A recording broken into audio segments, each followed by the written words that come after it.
Cleetus McFarland has added another race to his ARCA schedule this year, and Dale Earnhardt Jr.'s quest to get the number 8 trademark has hit a small snag thanks to Lamar Jackson.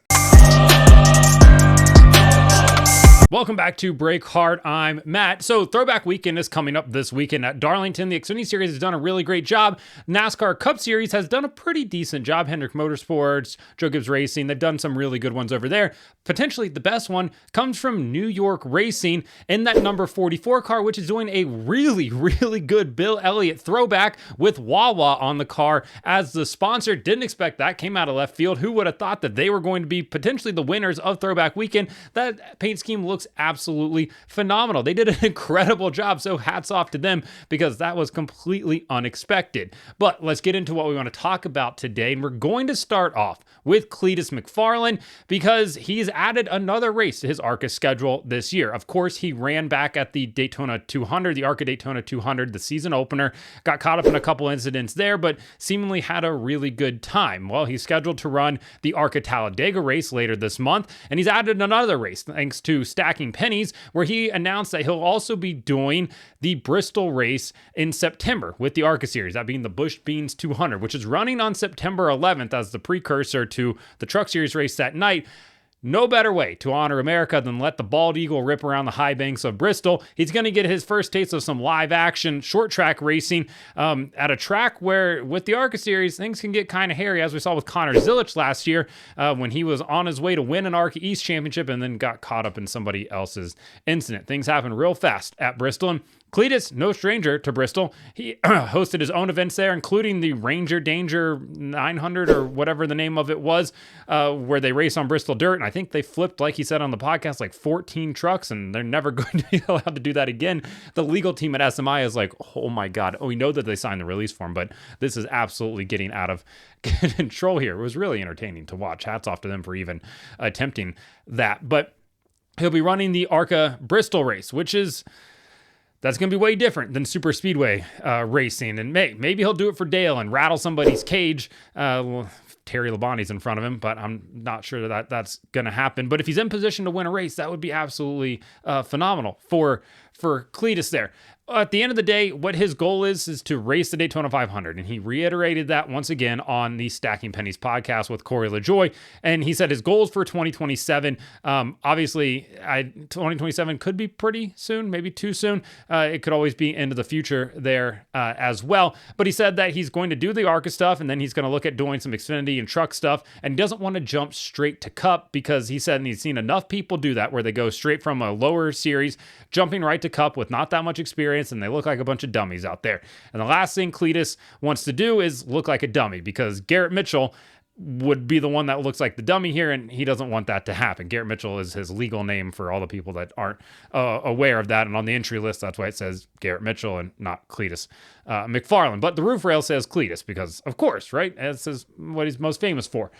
At the end of the day, it's really cool to see him wanting to add more races to his schedule and then wanting to move up the ladder as well, running the old ABC type of development ladder like we used to see back in the day, ARCA, Busch, and Cup.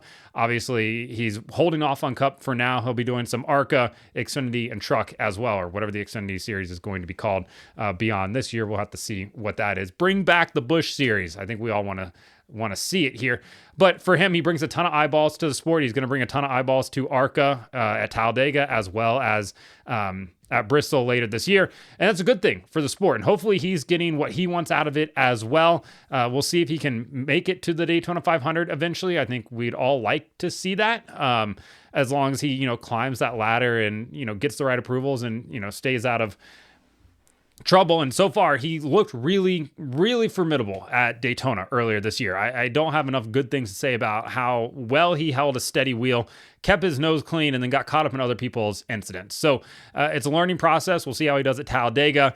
They asked him if he only really wants to do speedway racing. He said there's just something about being full throttle for a couple hours that really gets him going, which I get it, right? I mean, it's the Noah Gragson, I'm bricked up type of thing. Speedway racing gets people feeling some kind of way, and it's fun. It's fun to watch. It's dangerous. It's infuriating at times, but man, is it fun to watch, and I'm sure it's super fun to be out there participating in it as well. So Cleetus McFarland running the ARCA Talladega race later this month. He also added the ARCA Bristol race in September as well.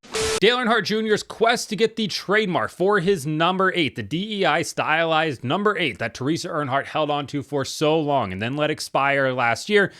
Dale Earnhardt Jr.'s holdings swept in.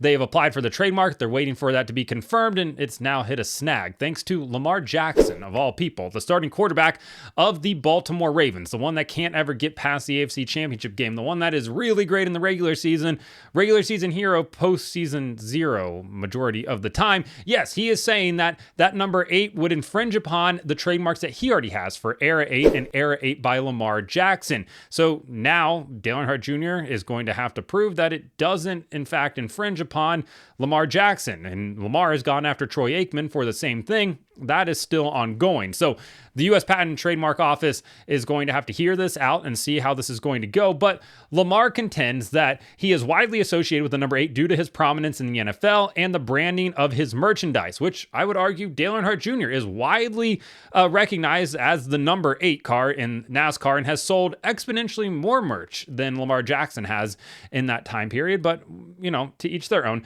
He also says that Dale Earnhardt Jr.'s registration could falsely imply a connection between the two athletes and infringe upon his established rights. Here's the thing. I don't think anybody's going to think that Dale Earnhardt Jr. and Lamar Jackson are connected because of the number 8. And Dale Earnhardt Jr., famously a Washington Commanders fan, has no connection to the Baltimore Ravens, to the Baltimore area, other than like the DMV, because that's where the Commanders are. No association with Lamar Jackson. They are two very different people. Dale is twice as old nearly as Lamar. I don't think that's going to happen here. It also says purchasers and prospective purchasers are likely to mistakenly believe that the products Earnhardt Jr. offers are related to the products and services provided by Lamar Jackson. Because yes, every single time I see a Budweiser number 8 sweatshirt, t-shirt, jacket, blanket, duffel bag, lunchbox, whatever else, I think, damn, that's probably Lamar Jackson, isn't it? No. At no point has anybody ever looked at the Dale Earnhardt DEI styled number 8 font and thought, damn, is that Lamar Jackson? No, they've never thought that. They've never thought that one time in their life. It's not like when LeBron James said, yeah, I really, mistakenly named him Bronny. I didn't want people to know whose son he was. Bro, you named him LeBron James Jr. We know you guys are connected. At no point, though, are we looking at Dale Earnhardt Jr. and Lamar Jackson and saying, same person, same brand, same merchandise. Not once. There's a difference between purple number 8 and black gear and Budweiser red gear over on this side of things. They are two completely different things. So now it has to go in front of the Trademark Trial and Appeal Board. We'll have to wait and see how that all hears out. If it does proceed on a typical timeline, as Gerben IP law firm says, they're looking at a mid-2026 trial date. I would think that this is probably going to get settled outside of it. For Lamar, hopefully the trademark office just throws this out because they are in two very different sports, two very different stylized numbers, very different colors, very different things that they are doing here. There's no connection between the two of them whatsoever. This is Lamar's team just overreaching massively. The Troy Aikman one, you can maybe argue just because that's football in the same realm. We're talking auto racing and football here. Very different people, very different bases, very different colors, very different number font at that. You can't just own the number 8. You just can't do it. Like, as much as Lamar just wants to have complete, autonomy over the number 8, that's just not going to happen. So, yeah, we'll have to wait and see how this plays out. But dang it, if it just isn't another thing standing in Dale Earnhardt Jr.'s way to get that number 8, he can still continue to use the number 8 as it currently stands right now. Obviously, there's not an active trademark on it. So we'll have to see, what is going to come of this. But if it's not Teresa, it's Lamar Jackson. Wicked Witch of the Southeast is now turned into the what is? I mean, he's not a witch. What's like the bad thing? Like the Voldemort of the DMV? Like, I don't understand what exactly that would be. I guess there's bad wizards, right? Harry Potter didn't teach me anything, or I just didn't retain it. Regardless, like and subscribe to the channel. Follow me on TikTok @BreakHard, Instagram, Twitter, and Facebook @BreakHardBlog.